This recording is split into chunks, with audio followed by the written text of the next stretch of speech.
in charge of communications and PR for Megashift Technologies Limited. And we are excited to be hosting the first ever program of Human Touch, the first ever episode of its kind. As you know, HR is the fabric that holds every company together. So we're really excited to be partnering with HR professionals in this program of ours to give more insight in their careers and in the HR profession generally. Welcome. I'll hand it over to our CEO, Peter, to take it from there. All right, thank you, Pauline Aswa, for that very warm introduction. I'm also very excited to be among the pioneers of this one-of-a-kind program that has never happened in Africa. And I'm very excited to also talk with a lot of HR professionals so that we can understand, what their challenges, what motivates them every day as they motivate people. Remember, we are talking about HR professionals who are very important in building an organization, because without people, then we can never talk of a company. And with us today, we have the first guest. And even before I introduce the first guest, probably I can talk about Human Touch for 1 minute. Human Touch is a program that seeks to connect with HR professionals by interviewing them to learn more about their personal journey in their career. And we'll be talking with be it entry-level professionals, experienced professionals, so that we can connect and put ourselves in their shoes and know what it takes to manage people, be it a startup, be it an organization that have even more than 1,000 people. And for this program, the first episode of season 1, I have our guest today, who is none other than Mr. George WASIKE, assistant HR professional, our business partner, and a personal friend. Welcome, Mr. WASIKE, and thank you. Karibu sana for this first ever program. I'm very excited that you accepted and honored our invitation to be the first guest. And we don't take it for granted. Thank you, Peter. It's always an honor to be the first. I'm reminded of an inaugural flight I took from one of those countries coming back to Kenya, and it was an amazing experience. So I know what it means to be fast. Yeah, I can only see the smile and excitement that you have in your face.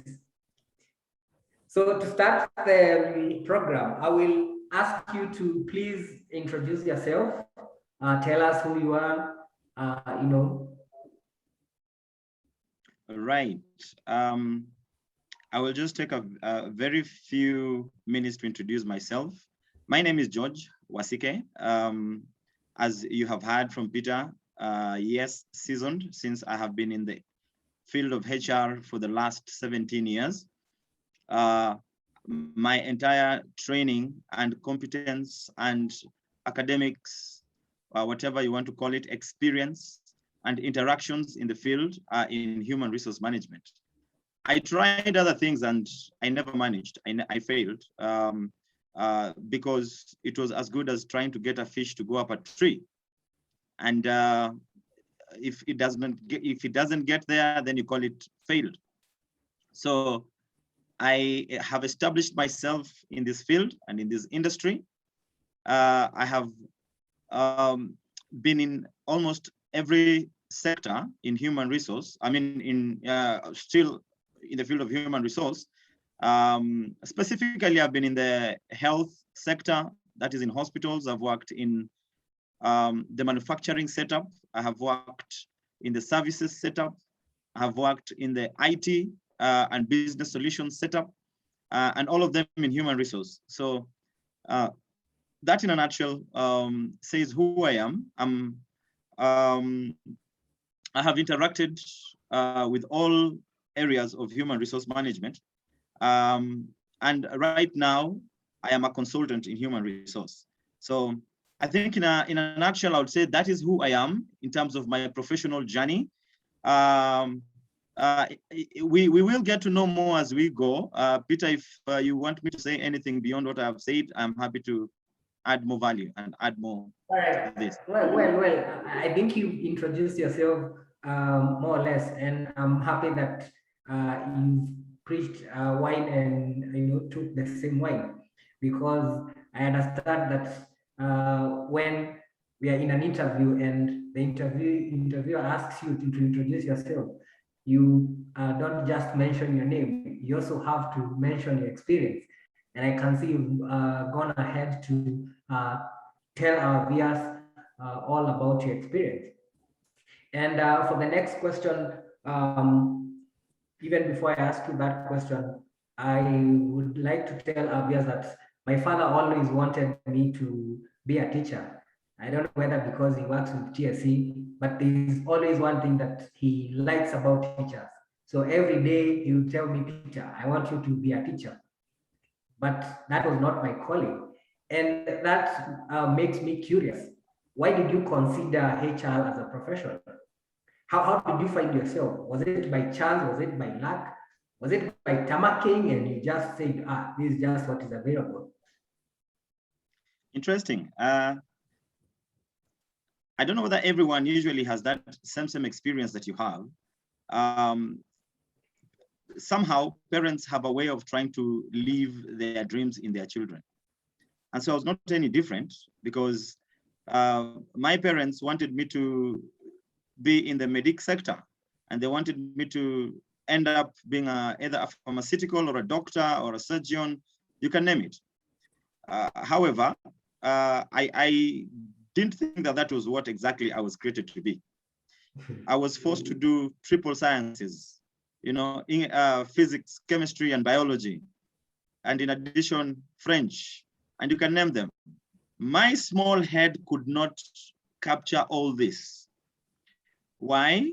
It's because I said, you trying to get a fish to go up a tree, and that fish, I can assure you without the shadow of a doubt that it will not go up that tree. And so I played the game and I took in everything. But at the end of the day, I did not end up with sufficient grades to give me that kind of future.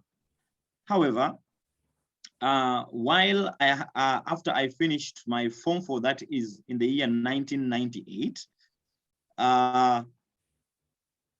my dad looked at me and thought, this guy maybe should go and think about his future. So he sent me up country.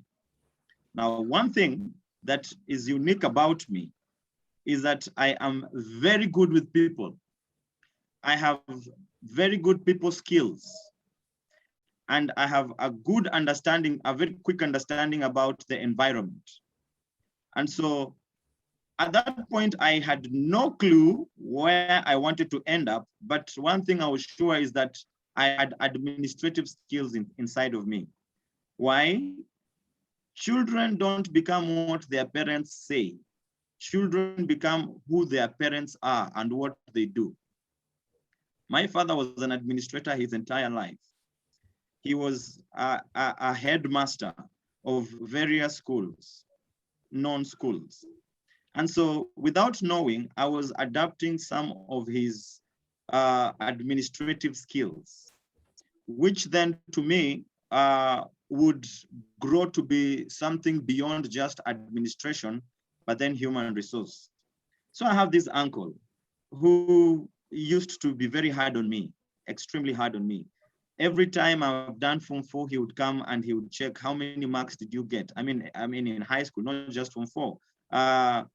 And if the marks were better and the number was not okay, he would always have a reason. He would always hang on something. And so I had an attachment with him without knowing. I liked him without knowing. I hated him and liked him in equal manner. You'll understand what I mean as we go on. He was a human resource practitioner.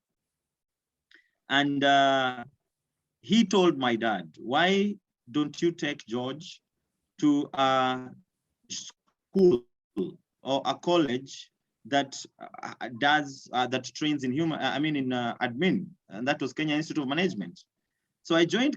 My dad called me from up country. Of course, I was excited. I had almost thought my life had come to an end, and I came and I started my journey at the Kenya Institute of Management. And if you've been to KIM, you discover that you start at the elementary stage, and when you're going to the higher diploma, that's when you choose what you want to become, whether it is project management, or it is human resource, or procurement, whatever it is. After looking at all those options, and after analyzing myself, I discovered that I fit well in human resource. I can tell you for a fact the rest is history, because I actually fit in so well. I don't think I can do any other thing.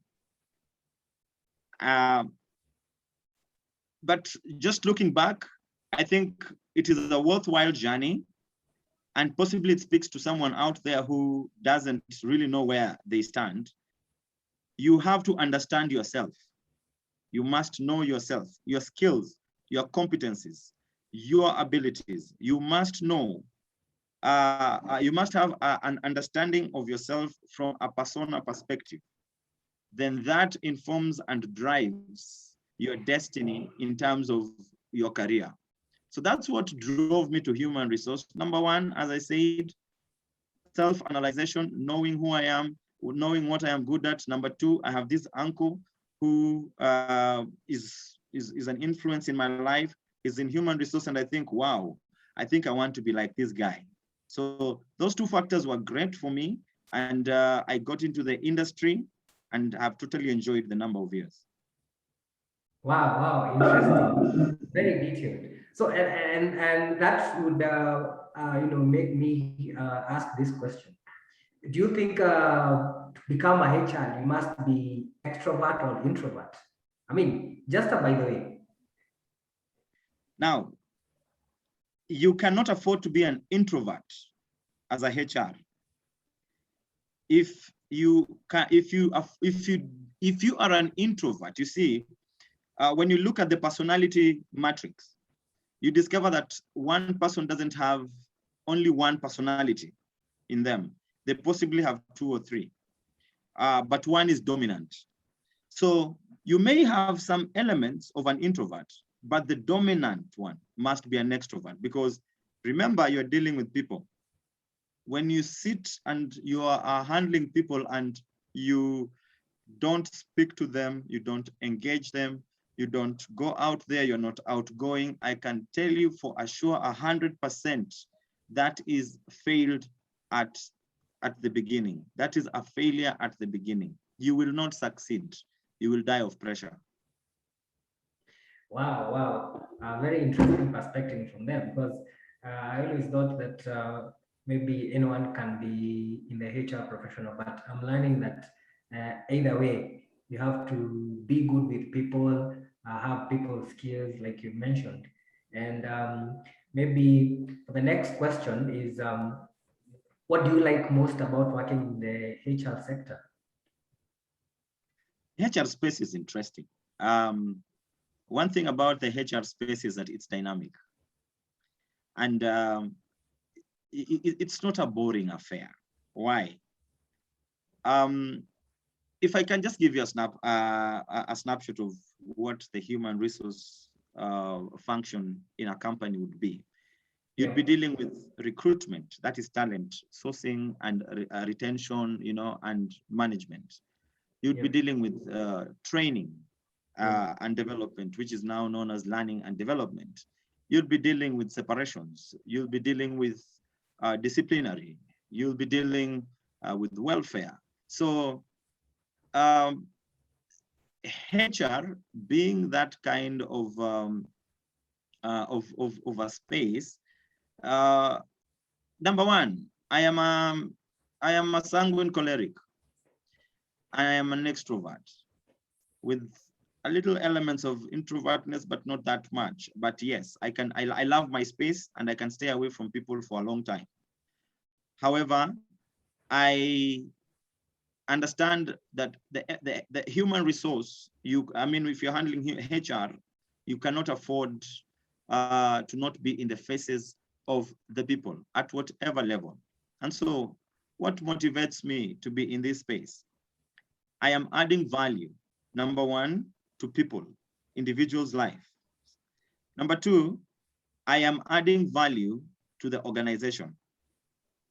Now, anywhere I would be HR, I will tell people, I am not a union leader. I don't go championing, in Kiswahili, we call them wakereketo wa haki za binadamu, you know, human rights activists. Yeah. You cannot say in human resource, you're not an activist. It is a dicey balance where you are almost like a politician. Everybody must feel accommodated. And so because of that, there is number one, helping other people. Number two, having impact in the organizations where you are. Now, having impact here today means creating value and ensuring that the organization is growing into one direction because of you. Organizations stand or fall on human resource. I think, Peter, you said it very clearly when you began that an organization without people is useless. There is no organization without people. Even today, people say you will use robots and whatnot. Robots are controlled by people. A robot doesn't create itself, it is created. And so you bring impact to the organization from all levels, from management all the way to the bottom of the echelon. And if you're talking about productivity, if you're talking about work-life balance, if you're talking about focus to what we call the true north in this case is all functions heading towards the same direction.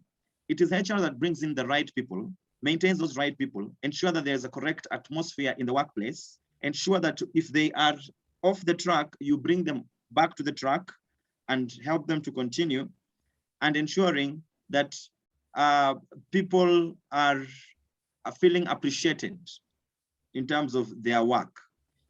Now, anyone who joins a company, they ask themselves, what is in it for me? Now, that critical question then must be answered by HR.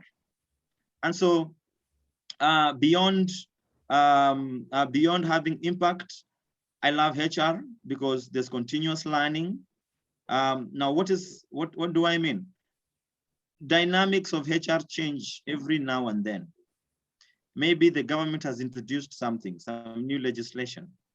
Maybe COVID has hit, and now you're thinking, what will happen next? There may be various reasons as to why you need to keep transforming the HR space to accommodate the bigger picture of the organization. There is an element of problem solving. I feel very good when I'm solving problems, whether it is at an individual level or I'm solving this problem from an organizational level. It could be someone, and we deal with all sorts of interesting things. Someone comes to you with a personal problem saying, hey, my wife left me and I have this baby at home who I need to take care of in the morning before I come to work. The supervisor will say, this fellow has suddenly changed their behavior and their productivity is coming down, and I'm concerned. Maybe we need to be thinking about them in terms of sacking them. As HR, then you have a heart, and you bring in an element of the human touch. That's why I like this session. It's known as human touch. So you bring in the human touch to the organization, because I will tell you for a fact, there are people who look at people as machines. You are either delivering or you're not, you're kicked in or kicked out. But then you bring in the human touch. Let people feel like I am not just a robot in this organization, but the company feels my pains. The company rejoices and celebrates when I have a wedding and any other function. HR is responsible for culture in the organization, and it's also versatile. You will find HR today, they say that, or it is said that HR needs to sit at the table. I don't know whether you've ever heard that you need to sit at the table. Why do you need to sit at the table? To be part of the decision making. Some organizations have put HR in the back burner. Why?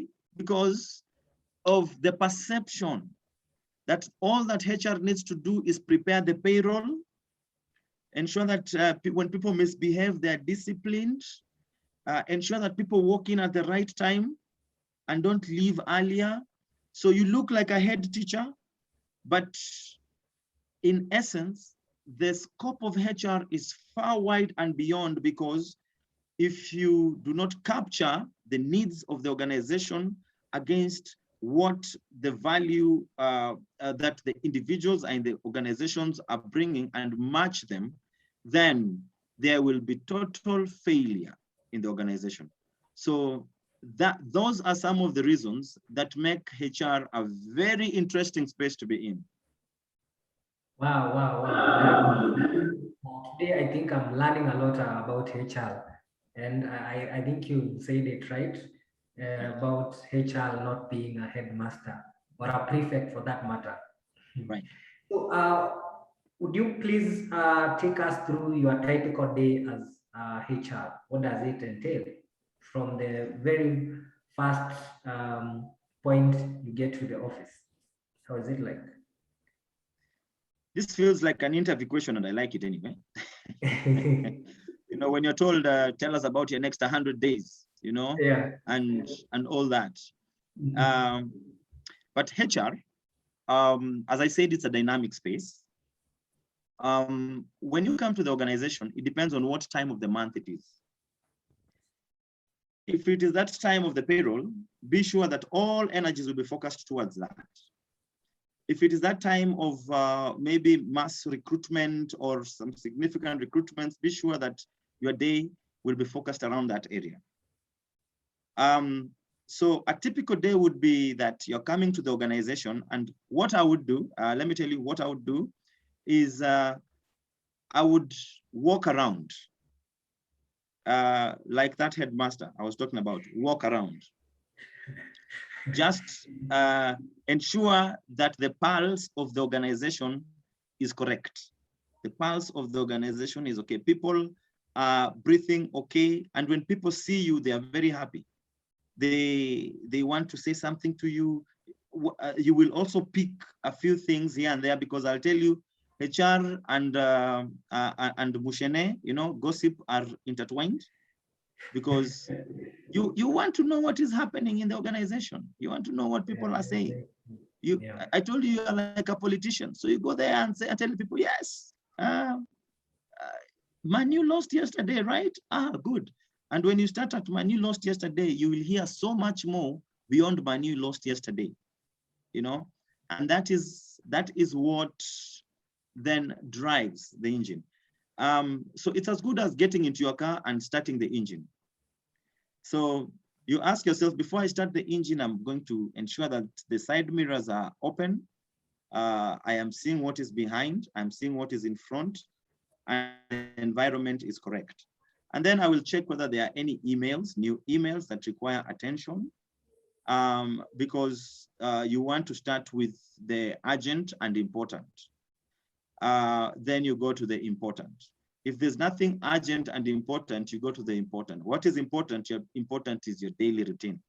Now, as I said, depending on the time of the month that it is, you know, you will know whether I need to ensure that the boardroom is ready for particular recruitment that are supposed to happen, you know, and ensure that people are coming for those interviews, and then you do the interviews to the end of the day or the period of time. And then if it is the payroll month, you want to ensure that the inputs of the payroll are all coming, have all come in, they are accurate, you've cross-checked, and then you take them to the next stage. In this case, if there is a payroll office, or if there is if they're done through the finance department, or if, there's a department for it. If it's a day where you have to organize your day. I remember I would tell people that if you want to see me on anything personal, come between 3 and 4 or 3 and 5, so that I don't just walk in the office and people are coming in to tell me all their issues, because I said you are a solution provider. So people see you and they think you have all the solutions to their problems, So depending on the time of the month, you will organize your day accordingly to ensure that you meet every particular need on the organization. Whether it is the CEO, maybe you need to go and give feedback on a satisfaction survey, or there are particular strategic issues that need to be addressed. You need to give some brief on that, or you just need to do some coaching, sometimes mentoring, especially on the leadership, to find out where they are at. If there's a training, all elements that are related to that training, to that particular training, straight up in a dark, format. And then that way, people see you as effective. But ensure that you do not disengage with both the staff and the management. You must always have your ears there, and you must always be meeting particular issues that are being raised. Wow, interesting. Now, I'll go back to the point where you called yourself a politician. You said HR is a politician. And, just like any politician, we have a lot of problems, a lot of challenges. Right. So as a HR, what are some of the challenges that you face? Now, HR faces significant challenges like any other department, but I think HR faces some unsurmountable challenges. Number one, you hear people think, if you try to get the perception of people of what a HR does, you'll almost hear that people say HR does nothing. Kazi yake is just coming around and looking around who is making a mistake, punish this person, and ensure the other one is fired, and all those sorts of things. So the first thing you must deal with is perception in the organization. You have to deal with perception, because HR issues are centered around perceptions. People like you or dislike you based off on what they feel or what they saw or what they heard you speak.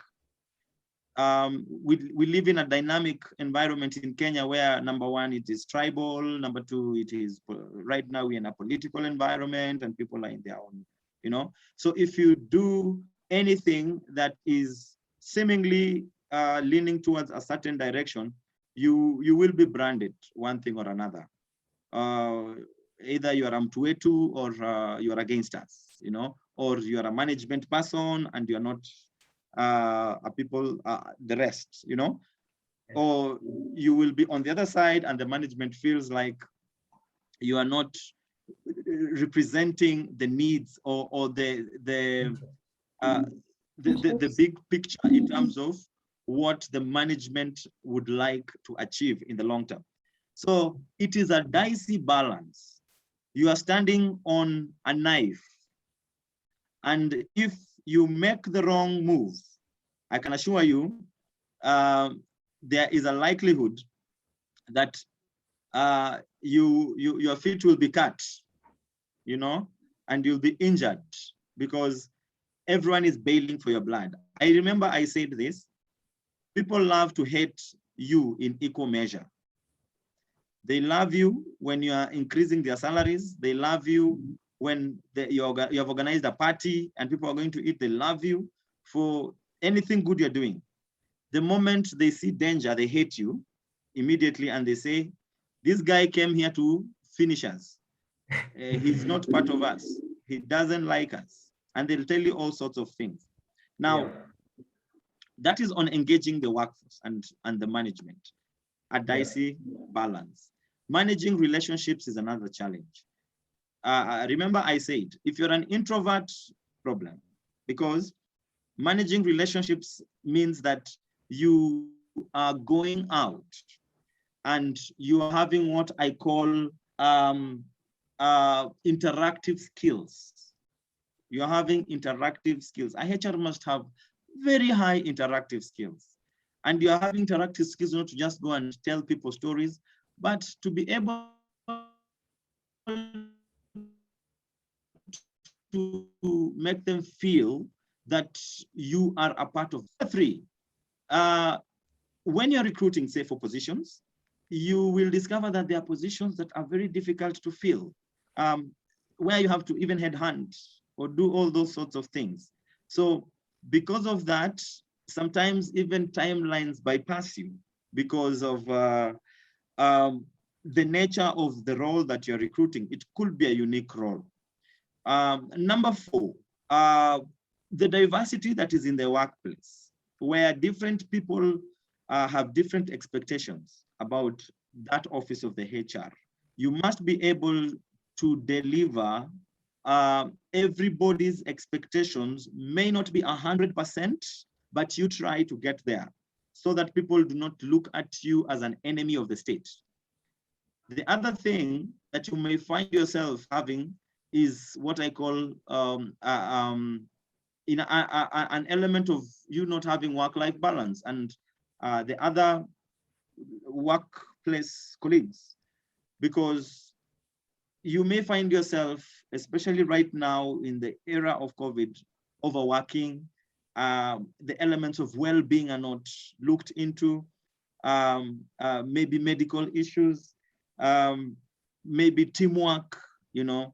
So those are just some, and they're not all of them. One critical one, as I say, people are always saying, we need HR to be on the table.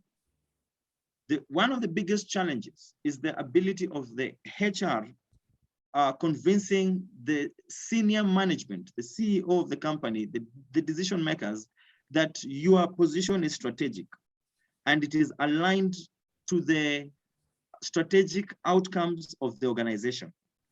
Otherwise, you become, you know, just like anyone. No one really values you. They can easily get rid of you if they want to, whenever they want to, and bring in another one. And it becomes a challenge in the space of HR. Wow, amazing, amazing. I think the next question is a very interesting and very dear question to me.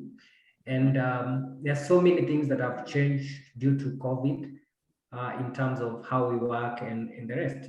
And of course, when you're talking of how we work, you cannot leave the HR out of the question.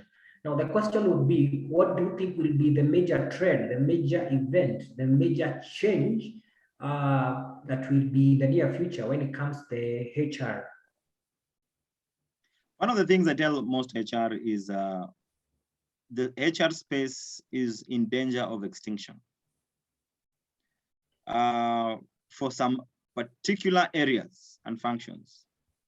And the major players that are going to make HR either relevant or not are in the space of IT.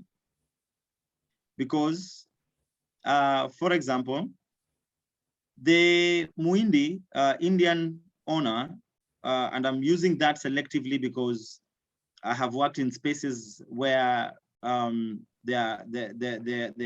owner is an Indian or even an African who has a particular kind of behavior, who think that your job is to stand there and look at everyone coming in and count and say how many came in at what time, how are they behaving, are they drinking water in the right way, you know, why is tea moving faster than coffee?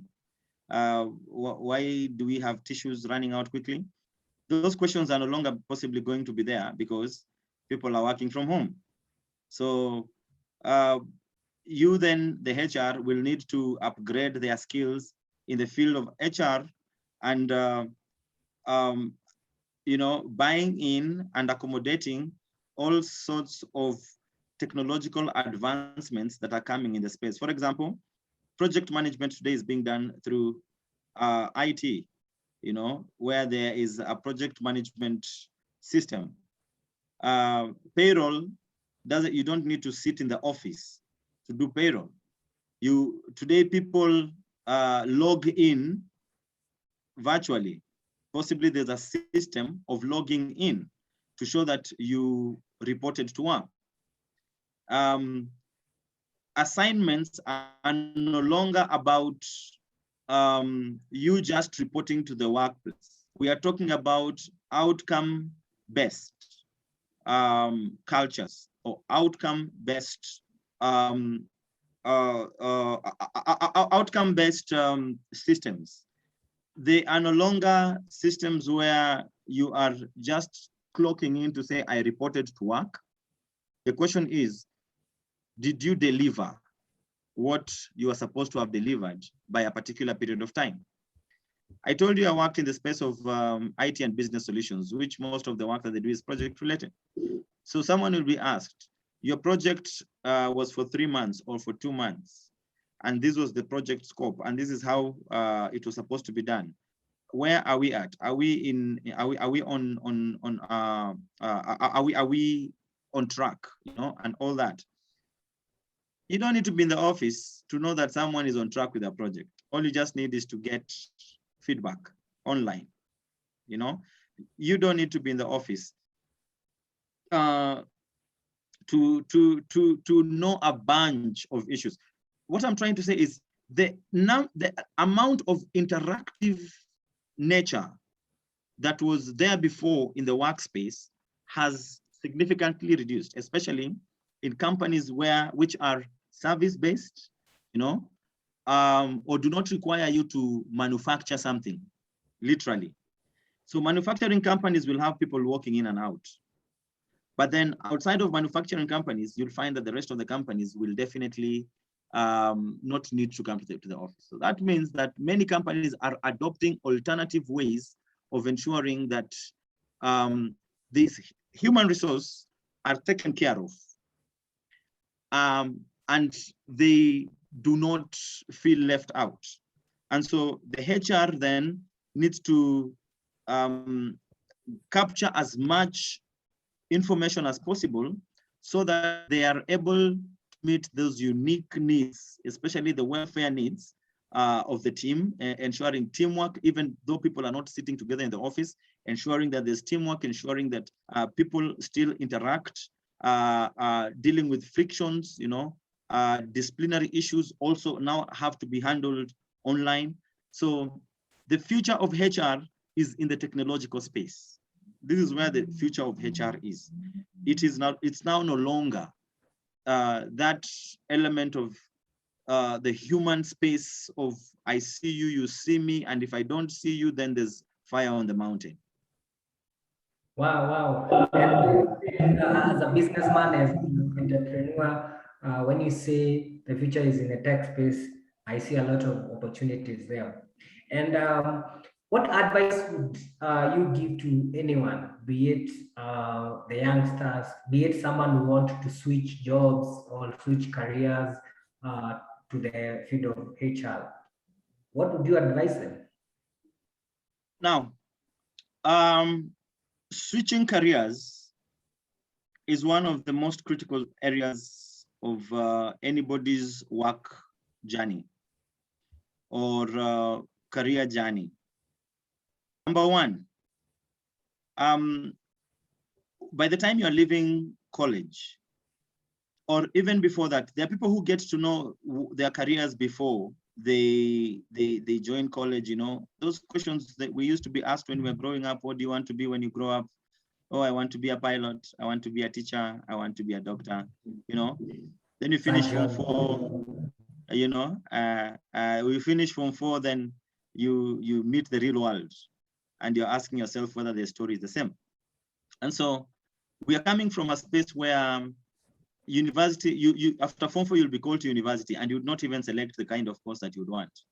So you'd find yourself doing agriculture and you'd find yourself doing BCom or whatever it is, possibly a course that you really don't envision for your future.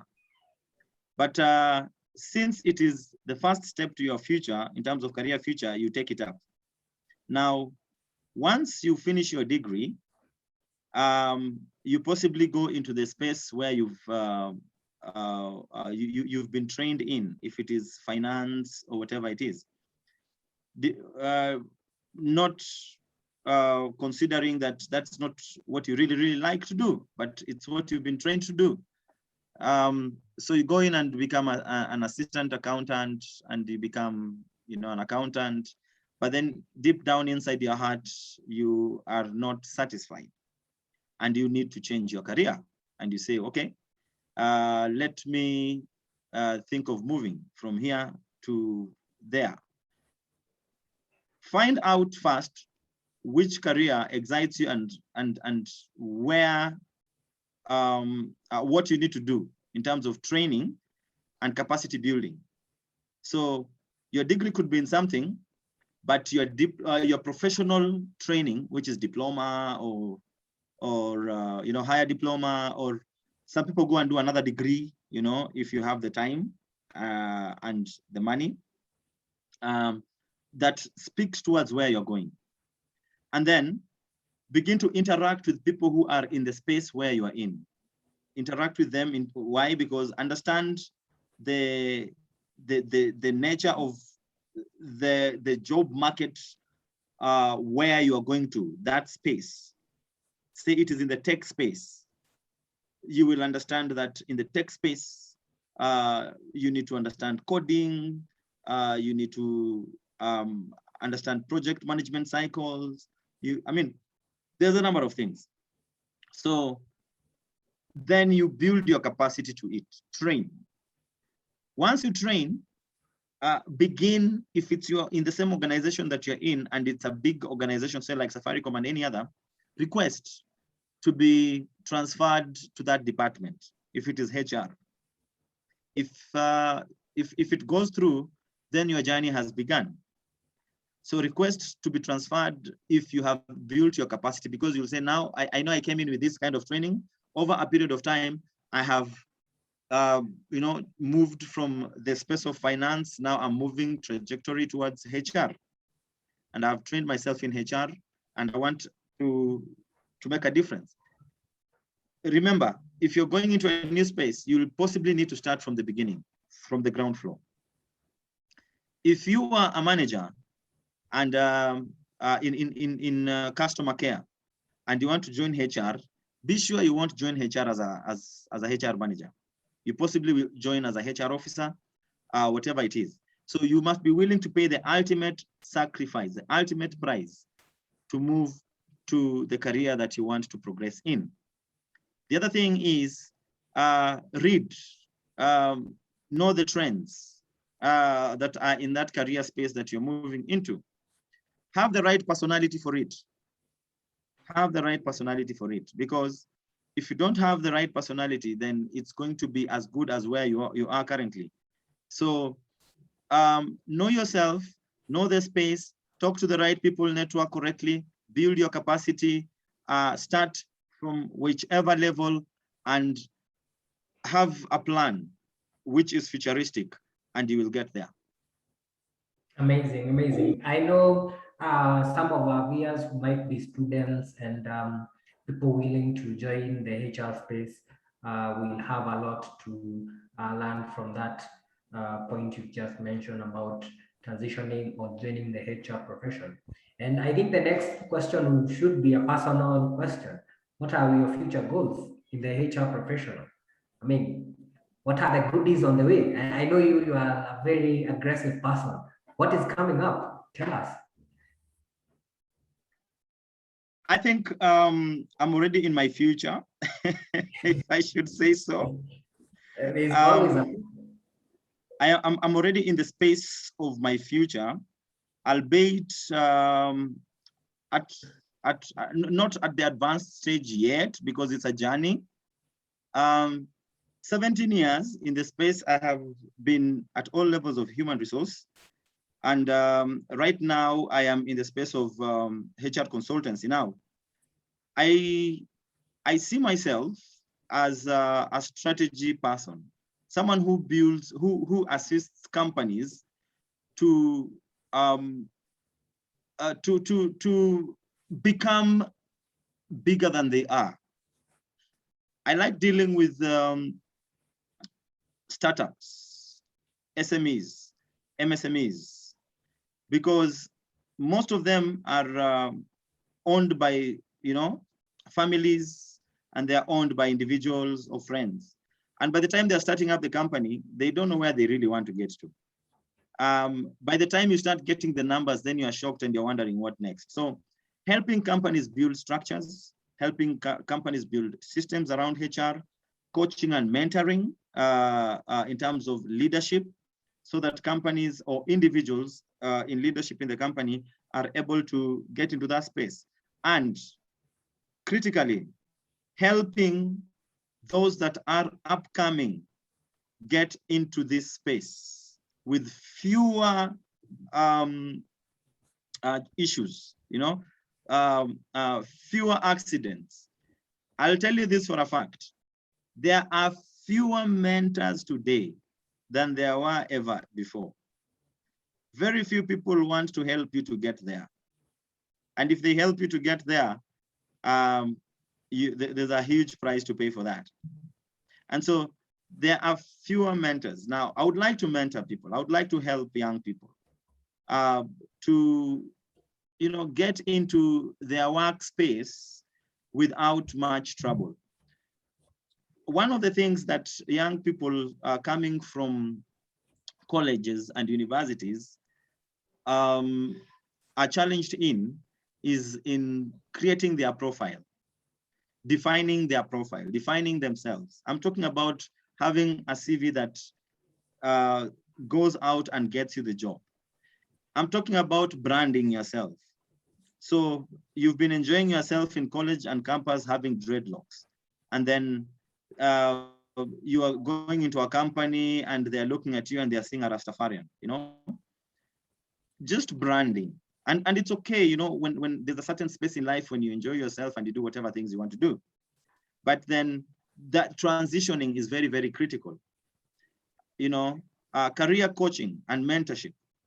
Those are the things that right now I look at and I say, because I'm looking at the future in human resource.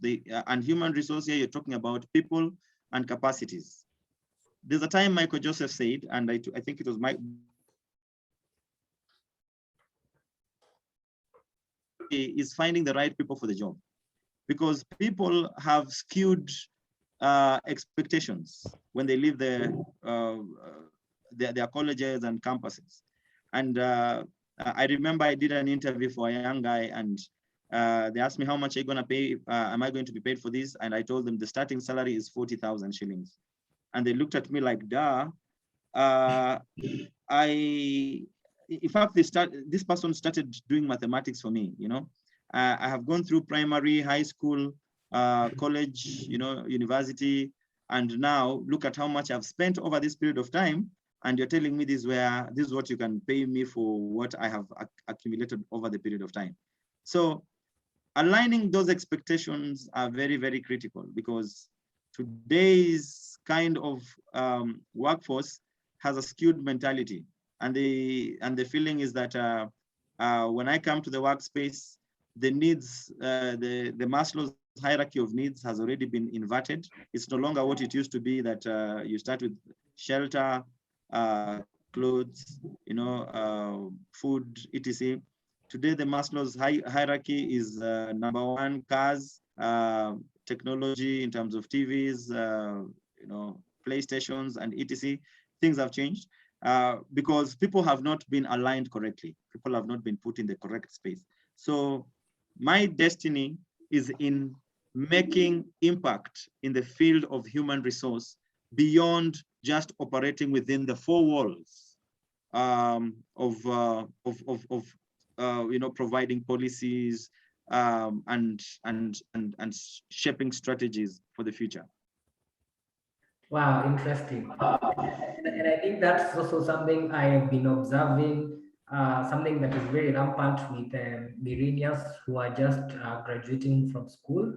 And I hope maybe we can have more people like you who can mentor them and probably tell them to learn that they are compensated based on the value they bring, not whatever they have learned in school. I mean, that is not that important. But at the end of the day, the employer will look for the value that you are bringing in.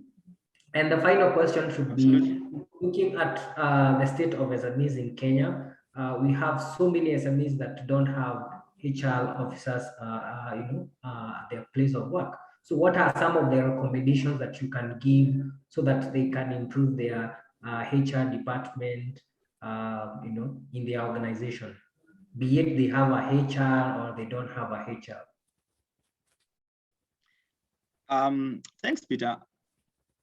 And what you've just alluded to is very, very critical, extremely critical, because as I said, I have worked with SMEs, I have worked with MSMEs. And one of the things that is never appreciated is the function and the role of human resource, because many think that it is only important to focus on the core areas or core deliverables of the company. If it is, manufacturing phones or glasses, someone will think the only thing we need to focus on is the quality of the phone that is coming out, the quality of the glass that is coming out, but not remembering that that glass and that phone is being made by a person, an individual. So this would be my recommendation. As much as you focus on all the others factors of success in the organization, give special attention to the human resource factor. Recruitment is very expensive and it is time consuming. The more you can stick to people for longer, the more you have in terms of continuity in your business. Now, how do you keep people in your company? Having the right policies, having the right culture, having the right philosophies. If you have a HR, empower them. Empower this HR. Let this HR take complete and full responsibility for ensuring the success of the objectives and the strategy of the organization. The other thing is that if you don't have a human resource person in the organization, don't sweat about it. There are consultants out here, and the consultants in human resource will help you manage your human resource without sitting in your company. They really need to sit in your company.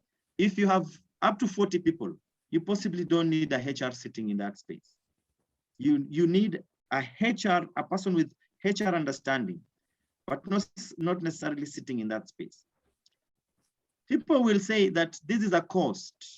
People will say that it is expensive.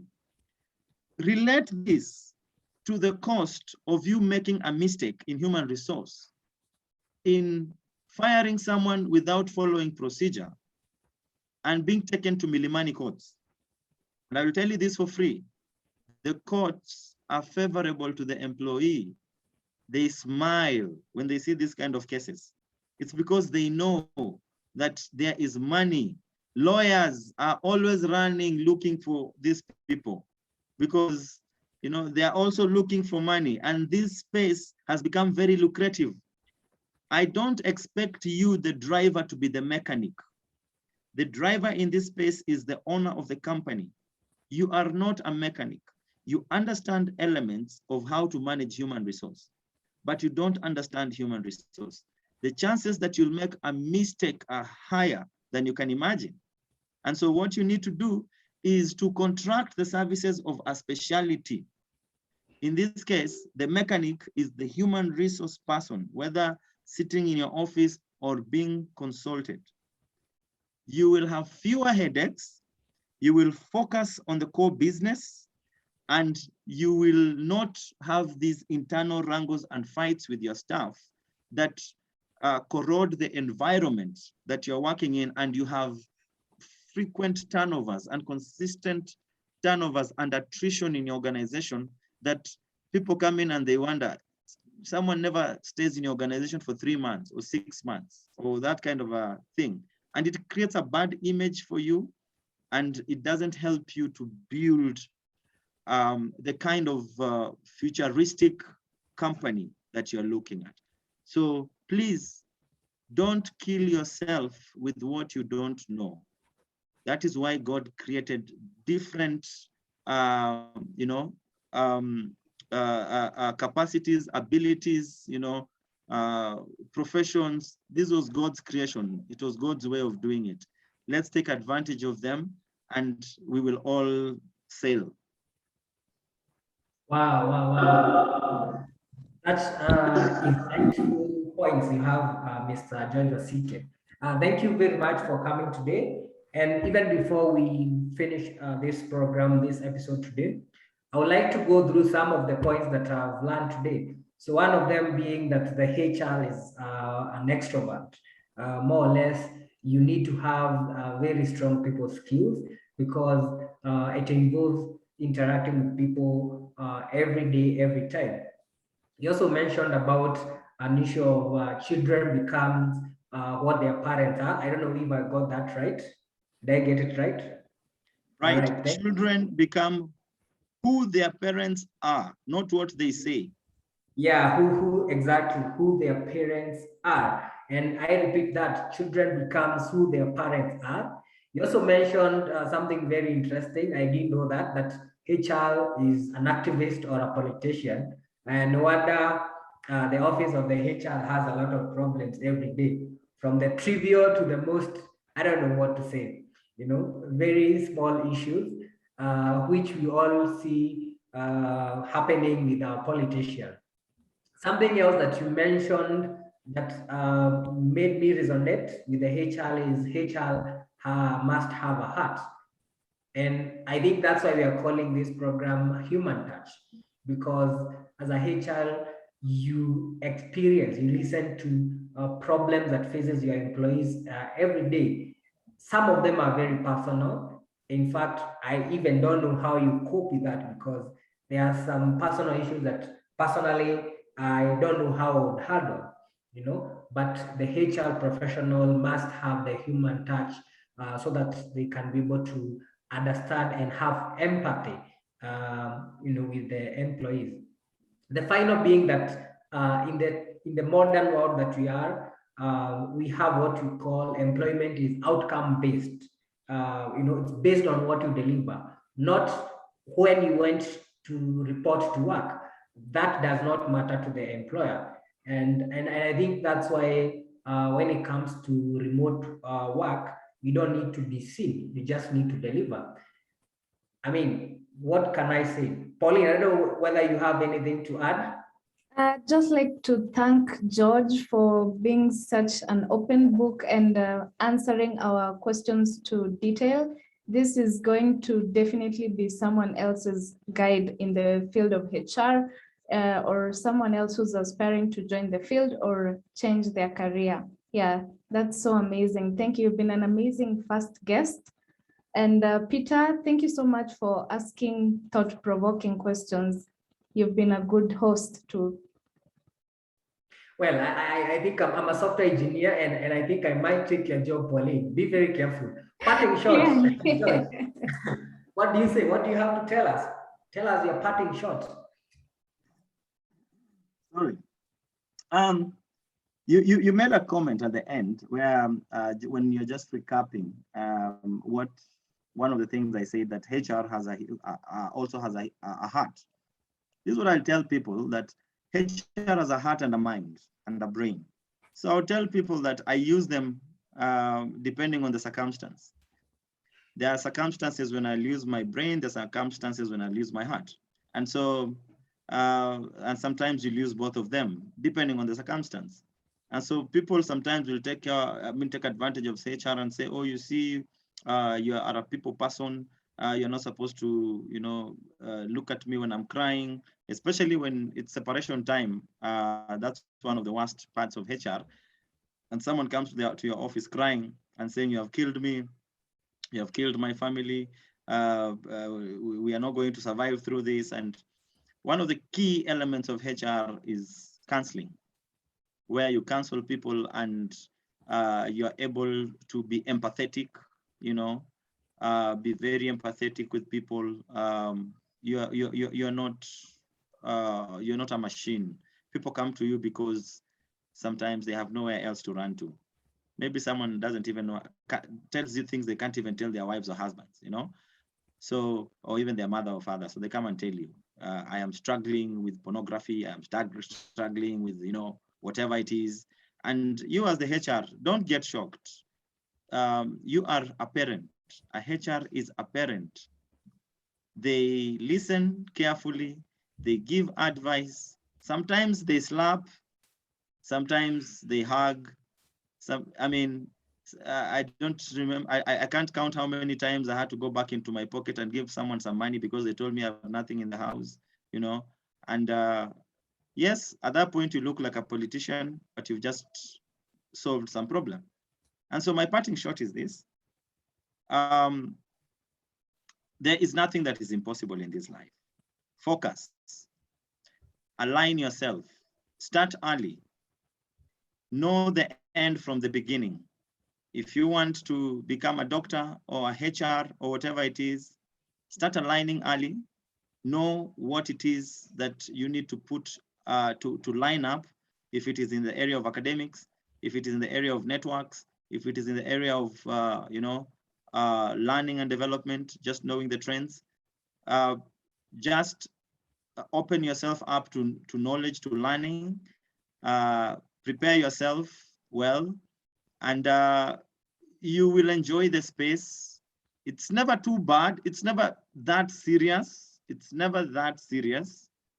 Live your life, enjoy it.